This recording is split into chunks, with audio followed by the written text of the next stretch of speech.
Hey, welcome back to the Disney Plus Everyday Challenge, and today we have Elton John, Never Too Late. This is a documentary, kind of autobiography movie, co-directed by his husband, David. Why can't I find his name? Come on, David. I know it's David. David Furnish. I should have figured that. David Furnish. It seems like an interesting name to remember. David Furnish and R.J. Cutler directed this together. And this is kind of a prep. This is a building up to the final concert in the U.S., performed at Dodger Stadium here in Los Angeles. And yeah, you can watch these back to back on Disney Plus. This is, if you haven't watched these performances, these things yet, yes, please watch Never Too Late, which is an hour and 42 minutes long. It's from 2024. And then follow it right up. Even though the end of this has a lot of kind of previews of certain songs and performances in the concert film, but yeah, it doesn't matter. It's Elton John. He's, whether you like him or not, you can't deny that he has some of the most iconic music of the 20th century. He's co-wrote, well, his pal Bernie Taupin wrote the lyrics, and he made the music. And somehow through, gosh, he's 75 at the time this documentary is made. He's not 75 here in this picture, but he's 75 when they're making this, and you get to see them building up, hitting different cities across the United States and London. Doing Madison Square Garden, New York, Dallas, and just all sort of Colorado and Denver, I think, doing all sorts of different locations, leading up to the big final show with a guest appearance by Dua Lipa, and oh yeah, and Bernie Taupin comes out on stage as well. You don't normally do that. The songwriter just comes out, waves for a bit, and smiles, and then goes in the back again, because he was never the performer. He was always a lyricist. So, and between the two of them, yeah, they've created some iconic music. It's, when you look at the credits for this thing, it's honestly, normally when you watch the credits for just like anything else, like Avatar or a Marvel movie or whatever, it's just constant credits of every digital visual effects company that worked on that film, and then there's a few songs at the end. This is just mostly songs from his entire career, and what you get from watching this is a number of kind of firsts. You get to hear him, I believe, play for an audience for the very first time Rocket Man. Yeah, it's kind of is a touchstone kind of song. In fact, I think it was his first number one, like an immediate number one. I mean, he was popular, very popular up to that point, but that just took him through the roof, I think, at that point. He You get to see little stories from behind the scenes, fun stuff like meeting Elton John and working on a song together while doing lots and lots of drugs, and also, you know, just seeing them interact. There's pictures from behind the scenes in that, and there's a point where, you know, it's like, hey, why don't you perform this song with me? John Lennon asks Elton John to sing a song with him. Let's do the vocals together. And they're like, well, Elton's like, this is a number one hit. He's like, if this goes number one, you got to come out on stage when I perform it at Madison Square Garden, 1974. Guess what? It went to number one. And John Lennon was never more nervous in his life than having to come out after years, just a few years after the Beatles had broken up. And I had not done a show since Shea Stadium. And you get to see, and it also that night, you get to hear. I'm not going to spoil it for you, but that also changed John Lennon's life, and it also was sadly his last performance ever on stage. It wasn't. Nobody could have ever known, but that would have been the last time he performed with anybody. So there's fun stories. There's also stories of Elton, one, struggling with his sexuality, also struggling with drugs and alcohol, and going through all this stuff, just trying to understand who he was, growing up when he was very little, telling stories about how his parents were very cruel and violent, and just, they were awful people to their child. His name was Reg, by the way. His first name was Reg, and he had his name officially changed to Elton Hercules John. Yes, his middle. I didn't know this until tonight that his middle name was Hercules that he chose. So, and that changes life as well. There's a lot of great tidbits that are peppered throughout this.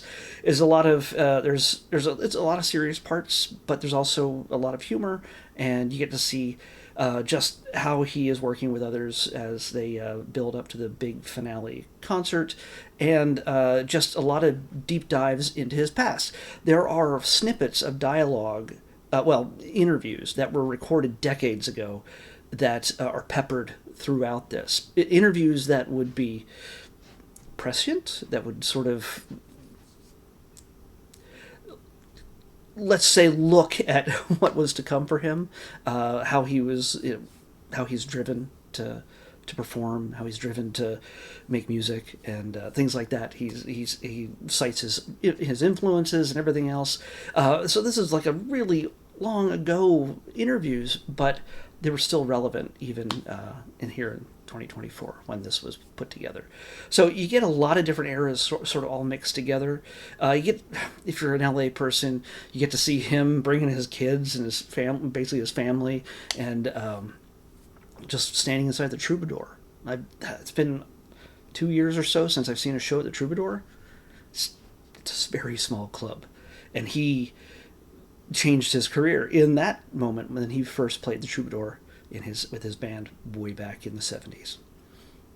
I grew up listening to Elton John. I didn't really ever see him. I didn't know. I was really little, so I didn't really know what he looked like. And this was before MTV, so mostly all the rock stars were not really attractive, men or women. So you didn't really they didn't have an angle to present themselves with their looks. Don't even think about half the 70s bands. They're just they're not good to look at. But once MTV came around, that became the thing where everybody had to, zip up their appearance, and they're doing all the mohawks and the crazy new wave hair and all this other stuff. And the only time anybody got to understand that Elton John was not just a great voice and a great performer, song creator, co-creator. If you went to a concert, that's when you got to see his flamboyant side, his costumes, his crazy glasses and feather boas and all sorts of just wacky costumes. Even Elton John was taken aback at that stuff. He was just like, so this is what it is. Like he came to a show and he was like, when he saw Elton in costume, he's like, what? this is what we do now. So you'd only been out of business for a few years, but hey, you did Sergeant Pepper, buddy. You put on some costumes. So yeah, we get a lot of neat guest appearances by a number of people throughout this history. I didn't know a majority of this stuff, but having grown up listening to it, I always enjoyed his music. I was just never like a super devoted fan. I was a little kid, and I knew that when I liked his music, even before I knew who he was, because all of his songs were like fun. They were Rocket Man, Crocodile Rock. Why can't I say? I'm not going to say the Bee is Back because I don't think they played that on the radio where I lived at the time, because the B word. But that's Benny the Jets. Benny the Jets. That's what I was thinking of. The B word. The other B word I was thinking of. So yeah, they were always fun. They were rollicking. They weren't just normal rock and roll. It wasn't just Skinner guitars or Queen's, with Freddie's crazy high octaves or anything else. And it was just fun music as a kid. And it was all over the radio, non-stop. At one point, when he was 27, as I say very early in the film, he was the biggest pop star in the world. Not many people get to say that. Any number of artists that we have out today that are performing, doing gangbusters, great concerts, they do make some great music, they're winning Grammys and all sorts of other awards. Not any of them can say they have been, for any tremendous length of time, to be the biggest pop star of all at that time. They might hold on to it for a few weeks, But Elton held on to it for quite a while until his self-destructive phase and his just life that kind of, the more successful he got, the more he tried to hide from who he was, and it wasn't who he was on stage wasn't who he was in real life or wanted to be in real life. So that became a struggle that is not unfamiliar to the people in the rock and roll world.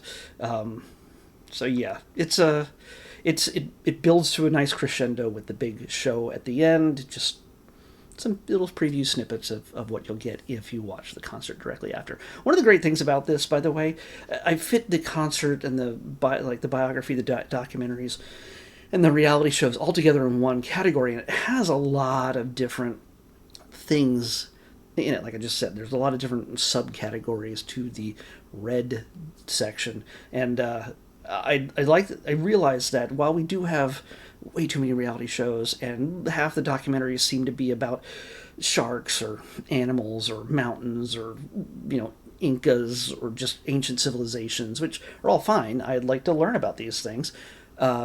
I realize we have so many more concerts and musicians type of things to go. We still have that Final Eras tour, what's her name, Taylor Swift concert. We have something from 17, the K-pop group. We have Miley Cyrus thing. We have a lot.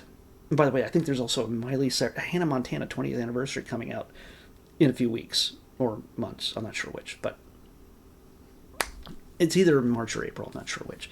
But we have a lot of good music coming up, so that takes a lot off my shoulders. Sure, I'm going to learn something about their past sometimes, but sometimes it's good to just listen to music and then talk about it for way too long in these videos. Let's pick tomorrow's episode. 34. I can't do it. I tried to do it before. It was Halloween Wars. It was there on Disney Plus in the fall, and they kept it around all the way through Christmas. And then I think the beginning of the year, even though it was showing on January 1st, they took it away and made it a Hulu exclusive. So we can't use 34, and I just sort of blacked it out. We have to pick another number at random. If you don't know how this works, after all these years, and this is brand new to you, this is a random number selector, 68, and it all corresponds to a spreadsheet that I have here. And that number connects to something I have yet to watch on Disney Plus. I am the person who has watched more Disney Plus than anybody else in the world, I'm pretty sure. I am pretty sure. I think I can make that claim. I haven't watched every episode of every show. No, there's none of that. But I've watched at least an episode of nearly every show. We only have like a half dozen shows left. We have more stuff coming, and soon after March is done, I think we're moving into the last quarter that I will ever do, the last reset of the list I will ever do for this series. I'm going to probably make it into July, but that will be done on the fly, I think, as things premiere, if there's no gap. But I'm pretty sure I might make it to July. We'll see. But for now, we've got another movie. And it's a scripted, animated movie, and not a Disney movie. It was brought over from 20th Century Fox. Yeah, here we go. We're going to watch Rio. So this is a weird thing. Just like the Elton John thing here, I already watched the Dodger Stadium concert months ago, if not years ago. Yeah, so I've already watched that, and now I got to see the documentary that should go before it. But Rio 2 has been on Disney Plus longer than Rio, the original. So I've already seen Rio 2, and I think I saw it in theaters when it came out in the 90s? I don't know. It was a while ago, but now we're going to finally watch the first Rio, which I definitely saw. So, yeah. It's about that parrot. I can't remember the rest, but it's about a parrot. Or at least two parrots. So yeah, that's what we're watching next. Rio on the Disney Plus Everyday Challenge. I'll see you back here tomorrow with that. Bye.